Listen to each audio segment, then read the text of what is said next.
Het besluit van de ASFA en de VSB ten aanzien van de valutawet, daar hebben wij allemaal kunnen zien door het protest die ze allemaal hebben gehouden van de ACMOS, daar hoorden wij niets van. Vandaar dat we een vraaggesprek hebben gehad met voorzitter Zegt Binda, wat zijn zienswijze is voor wat betreft de valutawet.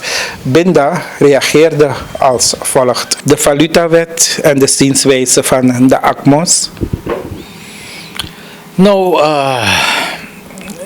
ik lach altijd als ze met nieuwe wetten komen. Omdat ik weet dat die dingen niet werken. Dit regeerbeleid is zeer desastreus.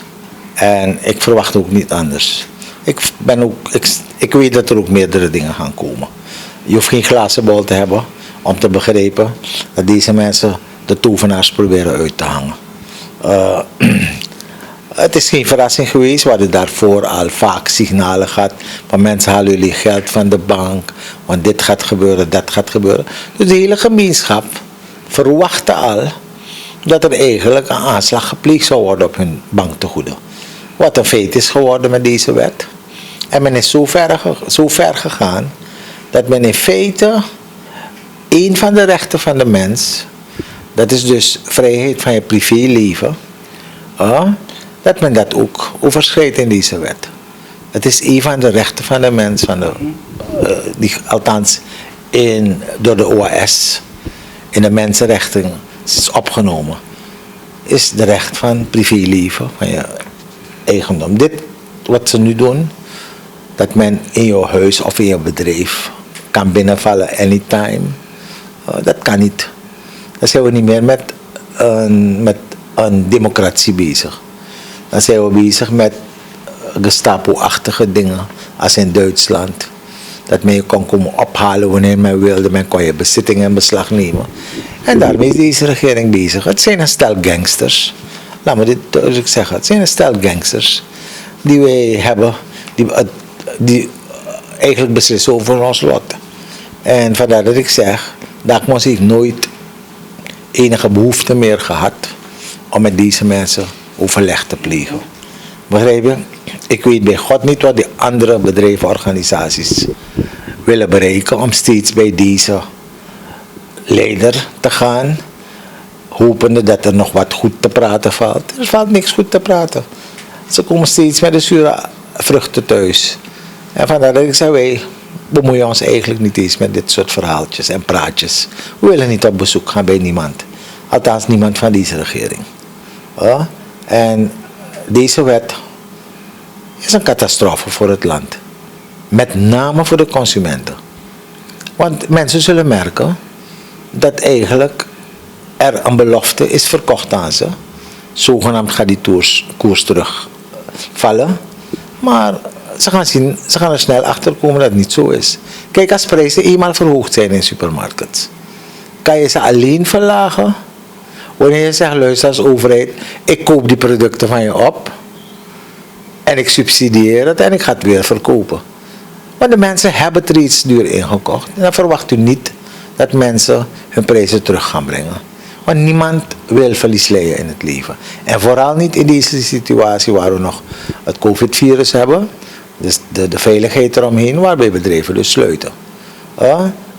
Vandaar dat ik zeg van, men misbruikt eigenlijk dit moment om een wet die nooit behandeld is, niet de normale weg gewandeld heeft, zoals de staatsraad. Men moet eerst de staatsraad, et cetera, adviezen blijven. Je hebt een financiële commissie bij de assemblee die over dit soort zaken moeten gaan. De governor van de centrale bank heeft zelf aangegeven dat hij nooit gehoord is betreffende deze wet, met verregaande strekkingen en gevolgen.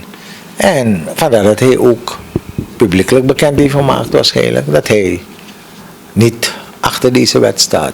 En ook zodanig heeft gehandeld om naar de president een schrijven te richten om het aan te houden. Maar u ziet dat ook zelf de respectabele functie van een autoriteit, hoogste autoriteit wat betreft het financiële gedeelte, dat in de wind wordt geslagen. En dat ze eigenlijk niks te maken hebben met de man. Het interesseert ze verder niet. Ze kijken alleen naar eigen belang. Ik ga je wat zeggen. Deze wet is willens en wetens afgenomen. Want men weet dat men met kwade bedoelingen bezig is. Want anders kom je niet als een dief in de nacht om een wet door die samenleving te jagen. Een wet moet gedragen worden.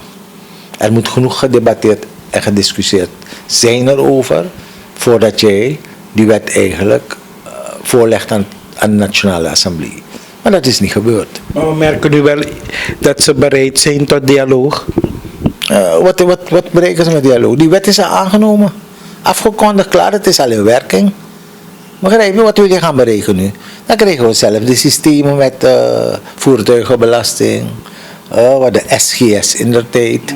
Weet je dat goederen in het buitenland geverifieerd en gecontroleerd moeten voordat ze de havens daar verliezen. Allemaal mislukte zaken. Zaken die nooit ordening in die samenleving hebben gebracht. Omdat het zijn wetten die in feite, ik noem ze onding, om met dit soort zaken te komen. Dat betekent, daarmee geef je toe eigenlijk dat jouw regeerbeleid helemaal klem is gelopen.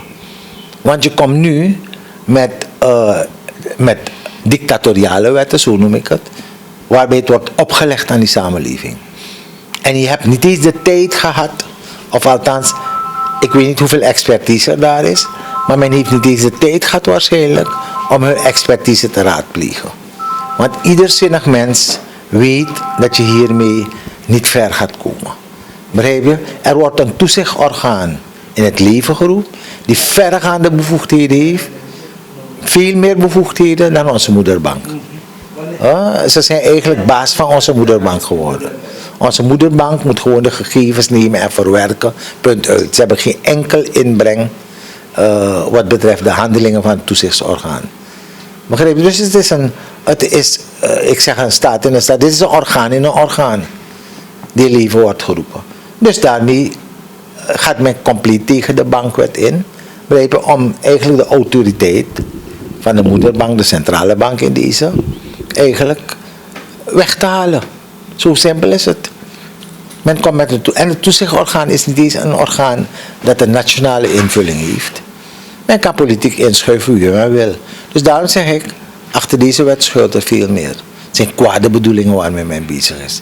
Het zijn weer van dit soort wetten om enkelingen rijk te maken in het land. En enkelingen het gevoel te geven dat ze God zijn geworden van deze samenleving. Zodat ze het verder, die hele samenleving, kapot kunnen maken. Kunnen beroven. Wat in het verleden al is gebeurd. U ziet zelf dat de PG vandaag een uitspraak heeft gedaan met betrekking tot die kasreserve kwestie. Het is zuiver dat we beroofd zijn geworden. En niets anders. Het is gestolen. Het is weggemaakt van die samenleving. En nu komt men met zo'n rotzooi op ons. Ik zeg u eerlijk. Dit staaltje die ze hebben uitgehaald. Wordt nergens door niemand gedragen. En de consument, de kleine man van de straat, gaat het merken. Want iedereen denkt dat prijzen gaan zakken. Ik vraag me af, kan ik naar de bank gewoon stappen en ongelimiteerd geld vragen? Nee. Het zijn procedures en ik zal u ook vertellen, de banken, waarom hebben ze het werk neergelegd? Welk protest hebben ze aangetekend? Omdat ze geen geld hebben. Ze hebben die deviezen niet. Dus je stuurt die zwarte piet naar de banken, van luister, je moet daar je deviezen halen. En die banken hebben het niet. Ik heb het vaker gezegd, de centrale bank zelf is failliet. Waar ga je de mensen sturen? Handelaren moeten gaan vragen aan de centrale bank. Dan hoor ik een cambio chotelal. Dan hoor ik, dat gaat ook niet door. Dus je ziet, er is vrij veel verwarring.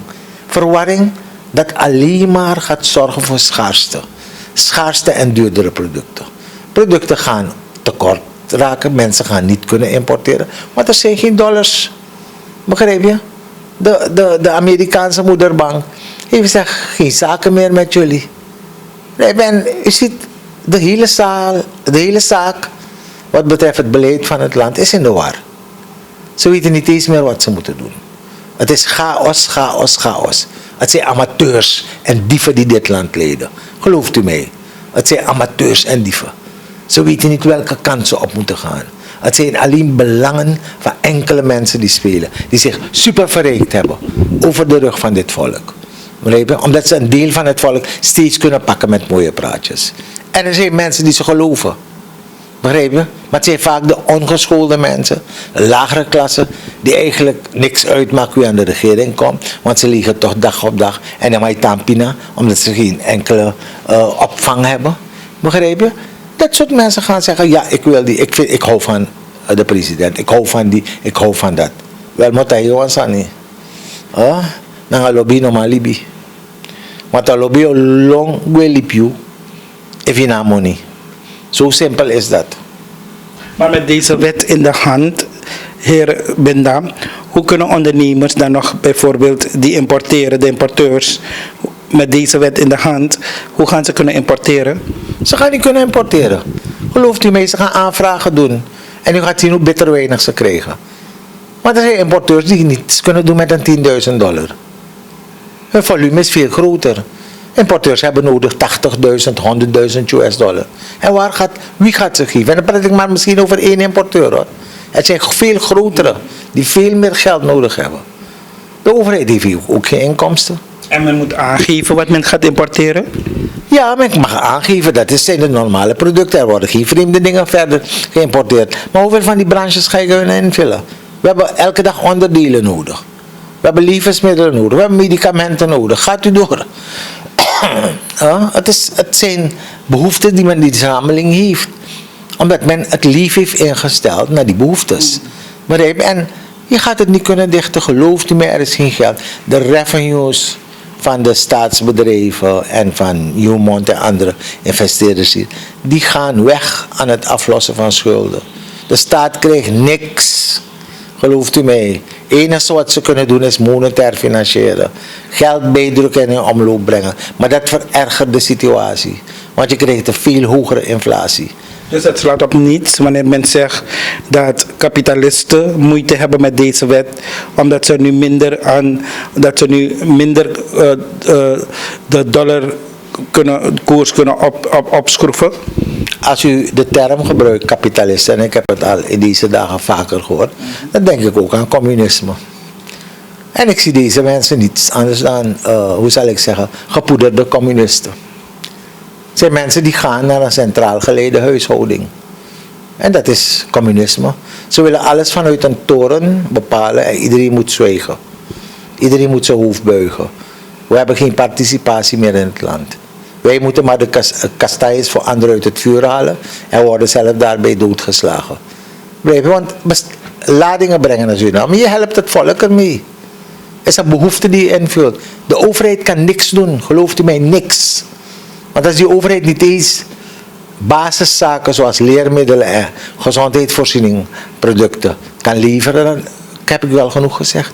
Ik hoor coalitie-DNA-leden de afgelopen dagen veel meer zeggen, ook in interviews bij mij. Dan moet men nu het eigene gaan leren waarderen. Nu moeten we dan gaan produceren, zelf gaan produceren. Wat is het eigene? Hoeveel bedrijven heb je hier waarvan de productie nog overeind staat? Laat me je een voorbeeld geven. Eergisteren heeft zich hoe zal ik zeggen, calamiteit, erger dan een calamiteit, voorgedaan in een van onze lidbedrijven. Dat is de staalindustrie van de groep van Kobo. En gelooft u mij, kijkt u wat er daar is gebeurd. Dit bedrijf is al vanaf 2016 bezig met problemen van mensen die komen stelen op het terrein. Want ze zijn schrootverwerkers. Ze maken uiteindelijk beton-ijzer van stro. Ze hebben een hele fabriek, een hele investering daar gepleegd van bijkans $11 miljoen. En u ziet wat er gebeurt. De bewaking doet zijn werk. Hij treft toevallig dodelijk een van de mensen die illegaal op het terrein waren. En de hele buurt komt afrekenen. En de politie heeft geen manschappen genoeg. Er waren 2 agenten die weggevlucht zijn. En de zaak wordt gewoon in brand gestoken. Een productiebedrijf. En de overheid, wat doet de overheid? Ik heb geen boe of ba gehoord van die overheid. Waar een groot bedrijf die ons helpt met de vissen. Want er worden minder betonijzer geïmporteerd. Die eigenlijk een beetje invulling geeft op die markt van betonijzer. Dat dit bedrijf gewoon kapot gemaakt wordt. En het is niet het eerste bedrijf van de groep Kobo. Gelooft u mij? Ze hebben ook een PVC-buizenfabriek. Waarbij ze een Kiwa-keurmerk hebben. Kiwa officieel gekeurd de buizen. En wat doet de overheid? Die voor watervoorziening moet zorgen. Ze keuren die buizen af, die al jaren in omloop zijn. Keuren ze af zonder gedegereden. Eerst ging het om een diameter van die buis dan. Alle soort nonsensverhalen. En wat doen ze? De top van dat bedoeld bedrijf, niet Kobo, maar van de overheid, zit te snoeshanen met importeurs om zelf die buizen te importeren. Waarbij er miljoenen wordt gemaakt. Miljoenen wordt gemaakt. Dat is het verhaal. En men breekt weer zo'n productieafdeling van een bedrijf. Hoeveel productiebedrijven zijn onder dit heerschappij niet kapot gemaakt? Sinds de revolutie zich heeft aangediend. Ik noem maar op, ik noem bedrijven op als Tropica, fruitverwerkingsbedrijf. Ik noem Guamba, worstfabrieken. Ik noem op Bruinzeel. We noemen op, we hadden in het binnenland verschillende bedrijven. De palmoliebedrijven, Victoria, Vedra. We hadden de steenslagbedrijven zelfs. We hebben op weg naar West-Suriname hadden we veeteelt en bedrijven. Begrijp je, Kubiti is een project geweest waarbij alles eigenlijk werd ondernomen om de veeteelt en et cetera een betere weg te geven in die samenleving. Door experimenten daaruit te voeren. Allemaal kapot gemaakt. Allemaal kapot gemaakt door dezezelfde heerschappij. Die zegt dat hij het land gaat opbouwen. Laat me zeggen, ik vind het belachelijk. We zijn kapot gemaakt. Kijkt u wat er is gebeurd. Suikerindustrie allemaal weg uit Suriname. En nu is men bezig met mensen kapot te maken. Die hele rijstindustrie kapot te maken. Men is bezig grond te verdelen aan mensen die niet eens een plank kunnen krijgen. En ondernemers mogen fluiten. Ze mogen fluiten naar een stukje terrein. Mensen die wat willen gaan doen in de productiesector. Maar elke keer moeten productie hebben. Kijk waar we zijn beland. Doordat die weinige diviezen die nog over zijn gebleven, dit land niet kan voeden. Het zal uit de productiesector moeten komen. Maar aan de andere kant maak je die productiesector kapot. Helemaal kapot. Kijkt u maar in onze visserij wat er is overgebleven van die visserij. Guyana gaat het beter. De Guyanese vissers trekken weg. Wij hebben er geen bescherming op zee, niks. Maar je wil die industrie laten boomen en laten een boost geven. Hoe doe je het dan? Ga je zeggen, deze mensen zijn met rommel bezig. Ze vernietigen Suriname. En wie het niet kan begrijpen, kan met me komen praten.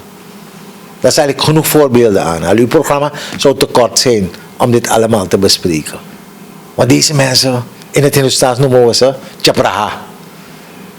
De Hindoestanen begrijpen Chapraha. Zijn vernielers. Begrijpen, zijn net als termieten. Je kan termieten, als je ze niet op de juiste manier bestrijdt, zal je mooi huis één keer ook in elkaar storten. En dat is gaande nu met Suriname. Ja. Maar wat nu gaande is dat er geprotesteerd wordt vanuit de ACMOS, VSB, ASFA. De ACMOS sluit zich ook daarachter. Nou, wij hoeven niet te protesteren. We weten al wat de uitkomst gaat zijn. Is wasting time. Met deze mensen gaan praten is wasting time. Ik zeg, laat de zaak op een beloop gaan. Het volk gaat zelf de rekening krijgen. Althans, iedereen weet wat er nu gaande is. En daarom krijg je die rush naar die supermarkets. En naar de groene tafel gaan heeft ook geen zin? Nou, men mag gaan naar de groene, dat zijn lange processen. Dit proces gaat zich sneller voltrekken dan u denkt. Binnen een maand, 1,5 maand, gaan we de gewenste resultaten van dit beleid al zien. En men weet het. Men weet het. Men is bezig met loesje business in dit land. In de afgelopen jaren dat deze mensen aan de macht zijn, hoeveel drugstransport hebben we niet gehad? Is dat niet frappant? Dat er steeds, en geen kleine drugstransporten, grote drugstransporten. En er wordt niks ondernomen. Het wordt gelaten, dan krijg ik een vreemd gevoel. Dan vraag ik me af, zijn er belangen die spelen? Dat gaat met normaliteit. Als je een samenleving wil beschermen, Dan ga je het met al je ter diensten staande middelen doen. Maar een vliegtuig komt hier landen, duikboot, is plotseling verdwenen. Niks, je hoort verder niks van die zaken. Eerst trip wordt op Kabalebo ontdekt, niemand weet van wie het is. Je hoort niks. Ondernemer wordt vermoord, je hoort verder niks. Geen daders gevonden. En we kunnen zo doorgaan. Hebt u gemerkt hoeveel lijken men steeds langs wegen vindt? Afrekeningen. Dan vraag ik me af, ik heb Suriname niet zo gekend. Dat we bijna elke week of een moord in een huis, iemand heeft of overvallers hebben mensen vermoord. Nu zie je lijken langs de weg. Mensen springen van de brug, zelfmoordpogingen. Dat betekent dat er iets goed mis is in het land. Iets is erg mis. Mensen geven het op. Omdat de criminaliteit zulke vorm heeft aangenomen. En waarschijnlijk gestimuleerd door het slecht beleid. Dat we ons niet eens veilig voelen in ons eigen huis. We durven niet eens met mensen, vreemde mensen te praten. Wat in Suriname anders was. We waren open, we waren genotvolle mensen die op straat met lachende gezichten liepen. Nu moet je een foutje maken in het verkeer. De hel breekt los. Want je hebt een gefrustreerde achter de stuur die alles geeft. Van je ouders tot je voorouders. Dan vraag ik me af, wat is nog overgebleven van onze Sweetie rang?